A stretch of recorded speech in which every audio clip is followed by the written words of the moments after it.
What's going on, bottom line viewers? It's Mitch here for episode 2 of the Bottom Line Views Top 100 Players of 2018.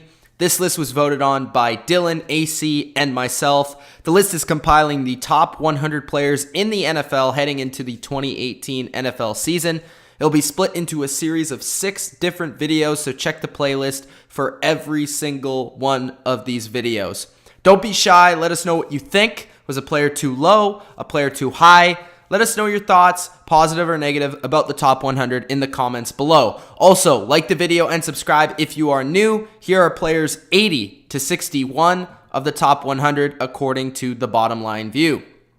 Brandon Graham was the 8th ranked edge player according to Pro Football Focus in 2017. Brandon Graham is a clutch defensive end and a great leader for the Philadelphia Eagles. Of course, Super Bowl clutch. This guy made the biggest play in the entire Super Bowl, stripping the ball from Tom Brady and allowing the Philadelphia Eagles to win that Super Bowl. He's an all-around great defensive end. When you talk about Brandon Graham, he's equally as good as a pass rusher as he is against the run. He stops the run better than just about any defensive end in the entire NFL, and he can do it not only from the outside as an edge rusher, but as an inside rusher. And you have to think about Brandon Graham. Early in his career, he actually played a little bit of 3-4 outside linebacker. So his versatility to go from outside linebacker to defensive end to defensive tackle in some packages is just extremely impressive, and that's the type of athlete and player you're talking about when you discuss Brandon Graham. Brandon Graham's never at the top of sack numbers. He only had 9.5 sacks, which is still good, don't get me wrong, but it's not elite numbers. He's never really at the top of the list, but he did cause 2 forced fumbles, but he's always near the top in pressures in the NFL. Led the league in pressures last year. Wasn't quite that good, but again, more clutch this year, more recognizable with some bigger plays, and Brandon Graham certainly deserves to be on this list at number 80. At number 79, Adrian Amos of the Chicago Bears. Adrian Amos was the 2nd ranked Pro Football Focus safety in 2017 and 2nd in run defense. He's not a ball hawk, but he's always in the right position. Amos has great speed, great recognition for the position. He's not a guy that's going to have a sexy stat line, a lot like Brandon Graham for his position. He only had 1 interception, but that 1 interception, he made the most of it. It was turned into a 90-yard return for a touchdown. Now, he's a general on the back end. He's an underrated asset to any defense that he plays on. But with the Chicago Bears, it's an underrated defense in general. And Adrian Amos was a huge asset for this defense last year. He's only going to develop and only get better as he is still a young player. His ability to play in the box and his ability to play man and have that flexibility as a safety because of his speed and because of his range allows Adrian Amos to be one of the best safeties in the NFL at 79. At 78, Matt Ryan. Matty Ice was MVP in 2017, but that doesn't necessarily mean that he fell off this year. Even though his stats don't look nearly the same, I felt like Matt Ryan made more plays that weren't actually scheme related in 2018. In 2017, he had Kyle Shanahan. He had a more fluid offense. He had an offense that he could rely on the scheme and rely on his guys to get open and kind of be a lot more patient and just be accurate. But this season, he made a lot more physically great plays in 2017 with his arm and his legs. He did make some bonehead interceptions this year, and you kind of got to knock him for that. But I think Matt Ryan, again, like I said, more physically dominant.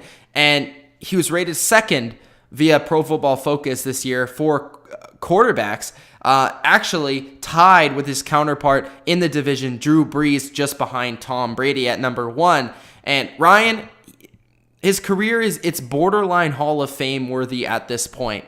What he really needs to do is win that Super Bowl, and he'll certainly be in the Hall of Fame one day. Even if he doesn't, he still has a case. I think he has been a bit underrated as a leader throughout his career and a guy in the clutch. In the playoffs, 20 touchdowns, 7 interceptions, 100 rating in the playoffs. That's impressive since he came into the league. You can count on Matt Ryan to stick around as a top quarterback in the NFL again in 2018 at 78.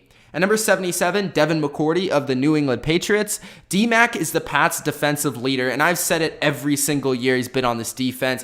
He has really developed into this guy that can be counted on as a leader, and his voice is heard in that secondary. He's a huge part of the team's success. When you talk about the Patriots, you often start with Brady and Belichick and end with Brady and Belichick. Sometimes you bring up Gronk, but rarely is a defensive player brought up. But I think there's no more important player for the Patriots defense than Devin McCourty. He allows Bill Belichick a ton of scheme versatility in the secondary. He's a unique defensive back in the way that he played corner earlier in his career, making a Pro Bowl at both positions, both at corner his rookie year and then safety later on. This allows Belichick to put him on receivers, slot receivers, tight ends, and running backs. McCourty is great in coverage, but also great at tracking down the ball in zone coverage and making tackles and making adjustments with his mind. He is one of the smarter safeties in the NFL, and it's going to be really, really interesting to see him play with his brother this year to see if that chemistry is even ramped up to the next level.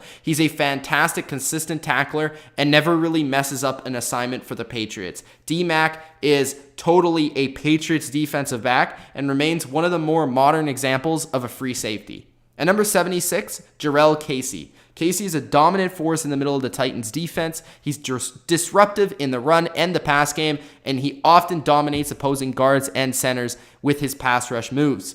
Casey ranked number 9 overall for interior defenders, according to Pro Football Focus, and he helped the Titans reach the playoffs for the first time in a while in 2017.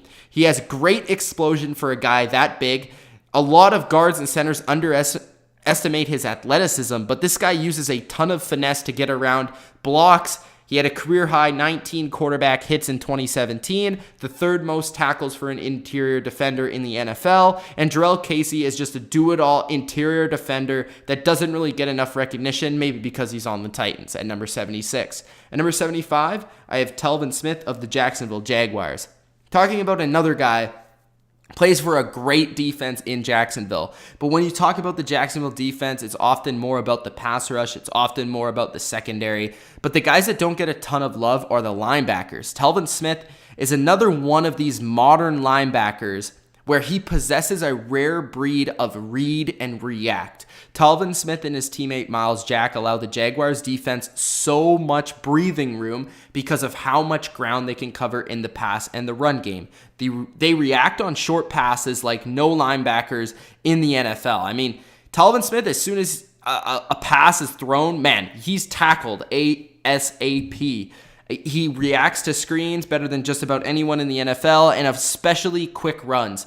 Telvin Smith is one of the best in the game at sniffing out run plays and making the sure tackle. There's no better example than versus the New England Patriots in the AFC Championship game. This man literally was everywhere, and he was ranked 5th overall by Pro Football Focus for linebackers, and like I said, 1st in run defense, as I suspected. Telvin Smith is one of the better linebackers in the NFL, and a guy that, because of the defense he's on, doesn't really get enough love, but he just allows that defense to do so much with the rest of their defense because of what he can do at the linebacker position that I think he deserves to be on this top 100. At number 74, another linebacker, Sean Lee. Sean Lee is the heart and soul of the Cowboys defense. His biggest impact often on the team is mostly noticed when he actually doesn't play. The difference between the Cowboys defense with Sean Lee and without Sean Lee is actually extraordinary. Sean Lee is awesome. He's extremely instinctive. He has great range in coverage and is one of the smartest football players on either side of the ball in the entire NFL. He's a true leader and a great football player. And if he could actually gain some form of consistency of staying on the field, he would probably be considered a truly elite linebacker in the NFL. He's ranked number 7 by Pro Football Focus last year at the position. But Sean Lee, again, like I said, he is the heart and soul of the Cowboys defense. And he is an MVP caliber defensive player because of how much he means to that individual defense and unit. So Sean Lee, even just for that, deserves the number 74 slot. At number 73, the Saints running back, Mark Ingram. Mark Ingram has evolved so much since entering the NFL, out of Alabama, Heisman Trophy winner, and all that. But Mark Ingram has become an all-around back, and I don't think a lot of people realize just how good in both facets of the game Mark Ingram has become. He is an excellent runner. He's a power runner. He's a guy that can finish games. He can take the football and carry it 20, 25 times if you need him to. He can be a power back, but he can come in and be a little finesse, and he can catch the football. He could take it for first downs. He can receive screen passes. And Mark Ingram can just do it all for a running back. And I know that Alvin Kamara gets a lot of attention, but Mark Ingram at times in games was more dominant than even Alvin Kamara this past season in 2017, and was a ginormous reason for why the Saints went as far as they did in the NFL playoffs. And I expect Mark Ingram to come out after his suspension, prove that it wasn't just a fluke. This is going to give him that much more of a push to put him over the edge next season as an excellent top-notch running back in the NFL, even if it does mean that he has to share more touches with Alvin Kamara in 2018. But Mark Ingram, absolute stud that can basically do it all for you as a modern-day NFL running back. At number 72, Trumaine Johnson, the corner of now the New York Jets, formerly of the LA Rams. Trumaine Johnson is probably one of the shutdown corners in the NFL that nobody really brings up. Obviously, the Jets recognize his abilities with paying him that huge contract. Johnson, for a big corner, has a fantastic break on the ball. He is really a sure tackler. And oftentimes, sitting back in zone coverage, he can just read the play really, really well, and one of the better guys at that in the NFL. The thing I really love about Trumaine Johnson is not only can he play zone and sit back and break on the ball, but he also has the versatility to go from zone to man seamlessly. He has the size to give the bigger receivers a challenge, and he also has the speed to go deep with faster receivers. Johnson in New York will have to do a ton to live up to that ridiculous contract, but he does have the talent to do so at 72. At number 71, Marcus Peters of the LA Rams. Marcus Peters is replacing Trumaine Johnson and is a very similar corner. He is a playmaker. He has the best ball skills in the NFL. He has the most interceptions since entering the NFL, and he has the best ability of any corner to read the quarterback and make plays. The Rams are getting a baller who is also a hothead. He will kind of throw flags in the stands or yell at a ref or yell at a teammate, but Marcus Peters is great on the field, and that's all that matters for this list. He's underrated in terms of his man-to-man abilities because he is so good in zone coverage. He could be better used in LA with Wade Phillips as his defensive coordinator and maybe take that next step as a corner, which I'm really looking forward to in 2018. Marcus Peters is at 71. At number 70, Deshaun Watson of the Houston Texans. The young quarterback, this guy is one of those QBs that I look at, and he could be the best quarterback in the NFL one day. His style of play and ability took the NFL by storm last season. He has great athleticism, but also combines that with a rare combination of the ability to run, the ability to escape from pressure, but also has the accuracy to make plays and the leadership qualities that not a lot of other quarterbacks like him really possess.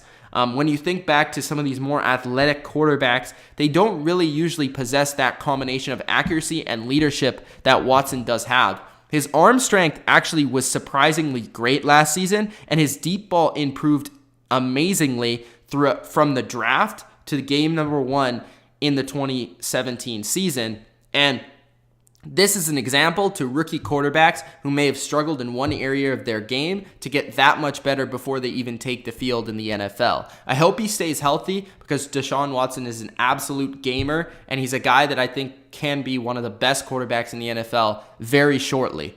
At number 69, I have Tyron Smith of the Dallas Cowboys. The Cowboys absolutely needed him, as evidenced by last season. He's been a reliable piece of one of the best offensive lines of the last 5 years. He's the best offensive lineman in the league last year, and really the best offensive lineman in the league when he stays healthy with some consistency. He was hurt last year quite a bit, and that's why he's only at number 69. When he did play, he wasn't the same as last year. He was more inconsistent. He did get beat more often. He wasn't the same dominant tackle that he has been. Pro Football Focus did rank him 20th on the tackle list, and I do understand that ranking. Because Tyron Smith is so good when he is healthy and because of what he means to the Dallas Cowboys as a team, he needs to rank in the top 100, at least as high as 69. At number 68, I have another tackle, Andrew Whitworth. Whitworth, Other than Sean McVay, Whitworth may have had the biggest impact of anyone else last year on the league's #1 scoring offense. Whitworth came in and solidified the Rams' offensive line. He brought leadership and top-notch ability. Even as a vet, he is a shutdown guy at left tackle and can basically take on any edge rusher. He never really has a bad day. In 2017, he protected the blind side and injected confidence into Jared Goff, and he also blocked in the run game for the borderline MVP, Todd Gurley. Can Whitworth continue to be elite in 2018 is really the true question. He was a big part of the offensive success in 2017. We'll see if that carries over this year because he is getting older. At number 67, Adam Thielen of the Minnesota Vikings. Adam Thielen was expected to take a step in 2017 to being a better receiver, but man, he took a leap. Adam Thielen filled in that kind of Jordy Nelson lane in terms of an absolute stud wide receiver who is athletic and a game changer, but still underrated because, let's be honest, he's a white wide receiver. He went from undrafted to dependable. This is a receiver that is explosive. He was uncoverable most games last year. The Vikings were also very creative on how they used him. They put him in the slot. He was super effective from there. He also played on the outside, and he moved around a lot and created a lot of different mismatches for the Vikings offense.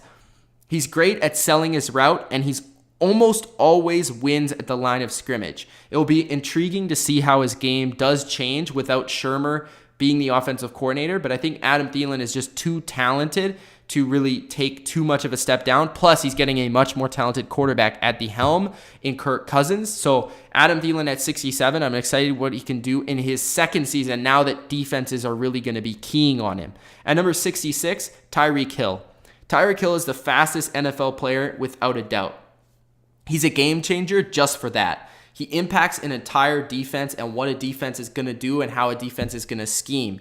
His speed totally destroys a defense at times. Hill is a matchup nightmare, and corners just can't play him the way that they want to play typical receivers. His speed forces them all the way back in coverage, and he's just almost impossible to play like straight up. He's a punt returner. He's a receiver. He's a playmaker, and bottom line, TYREEK Hill is dangerous and tough to stop. I mean, there's not much really else to be said for TYREEK Hill other than he's a burner, and this guy is absolutely electrifying when he hits the football field at number 66. At number 65, TYREEK Hill's teammate, KAREEM Hunt. KAREEM Hunt was shockingly good and mature for a young running back entering the NFL. He was kind of forgotten, though, at the end of the year because of Alvin Kamara, and everybody was talking about KAREEM Hunt at the beginning of the year because he took the NFL by storm through his first 6 games or so. He was the best running back by far in the NFL at that point, and he was leading the Chiefs to an undefeated record and doing his thing. And Hunt, he ranked as the 3rd best running back overall by Pro Football Focus last year, but at times he was the best, and he did lead the NFL in rushing yards last year, well deserved. I think he kind of did fall off at the end of the year, but man, he was impressive in both the run game and the pass game, and it was insane how quickly he just became a go-to guy for a Chiefs offense that was already good, with a coordinator in Andy Reid who has a complicated offense and relies so much on a running back to catch the football and to run the football. And he just came in and absolutely blown it up and absolutely proved himself to be a stud. And KAREEM Hunt, I'm looking forward to what he can do in year number 2. And maybe he'll have a little bit more consistency as the year goes on. But I just hope that KAREEM Hunt can get some more touches near the end of the year. Because for whatever reason, Andy Reid didn't give him as many touches as he did in the beginning of the year. And I feel like if they do get back to that run game with Hunt, they could charge ahead and be a better team in the AFC. At number 64, Malcolm Jenkins of the Philadelphia Eagles. Super Bowl champion Malcolm Jenkins played all over the place. He played man on tight ends. He played man on running backs. He was in the box versus the run. He was good on blitzes. He's clutch, and he makes plays late in games. And he's the vocal leader for that secondary in Philadelphia. And he's a huge reason why the Eagles won the Super Bowl. He's like a coach on the field. He rarely missed tackles last year, which was sort of his downside and sort of giving him problems the last couple of years. But Malcolm Jenkins, there's nothing that can't be said about this guy that isn't positive. He's one of the voices of players across the NFL off the field. He's a voice on the field, and he's just a great leader and a great guy, and he finds ways to make big plays, and you got to respect that. At number 63, Philip Rivers of the LA Chargers. Rivers has been a staple of my list for quite some time. I'm a huge fan of Philip Rivers. I love his passion. I love his heart. I love his desire for the game of football. Rivers hasn't won a Super Bowl, but he is one of the most underrated quarterbacks of all time. He had some stellar performances in 2017. Really, just when the team needed some wins, he just looked amazing and just put his team on his back. Him and Keenan Allen, that combination was on fire last year. Philip Rivers still can do it, still can get it done, even at his age, and he's still one of the elite quarterbacks. He was still amongst one of the leading passers in the league and always seems to be in that conversation. And Philip Rivers, I think, is going to be surrounded by the best team he's been surrounded by in quite some time, and I'm really, really intrigued to see what Philip Rivers can do with this team in 2018. At number 62, NDAMUKONG Suh. NDAMUKONG Suh is a new member of the LA Rams, and no, he's not the best D tackle in the league anymore, but that doesn't mean he still isn't elite, and he is in the conversation. Suh just wrecks plays, he wrecks games, and he pretty much created the stat for wrecking plays in games. He will create so much space for Aaron Donald and allow Aaron Donald to shine even more in 2018. While some people hate the way Suh plays and the way he plays on edge, you can't doubt that he brings a certain aura to a defense and an intimidation factor to the field. Suh ranked number 5 in interior defenders in 2017 by Pro Football Focus. I think he's going to have an even better season because he's paired with Donald in the middle of that defense. This guy is a complete D tackle, and he's still one of the best in the game. At number 61, Jason KELCE of the Philadelphia Eagles. Another Eagle makes the list here at 61. KELCE was an absolute killer in the run game last year. He's, in my opinion, the best run blocking center in the NFL. His ability to get to the second level and open up huge holes for his running backs is second to none. The reason he isn't the top center on the list is because he is sometimes an inconsistent pass blocker, but actually Pro Football Focus ranked him as number 1 at the center position last year. He is a leader of that offensive line. He has a great personality, and it shows on the field, really. Over the past 2 years, he has been consistent and, like I said, an absolute killer on the field. He was almost cut a couple of years ago, and now he's considered one of, if not the best center in the NFL at 61, closing off and finishing the second video of the top 100 players of 2018, players 80 to 61. I hope you guys enjoyed this video. If you did, hit the like button and subscribe for more NFL content and more top 100. Stay tuned and continue to watch that playlist. Peace out.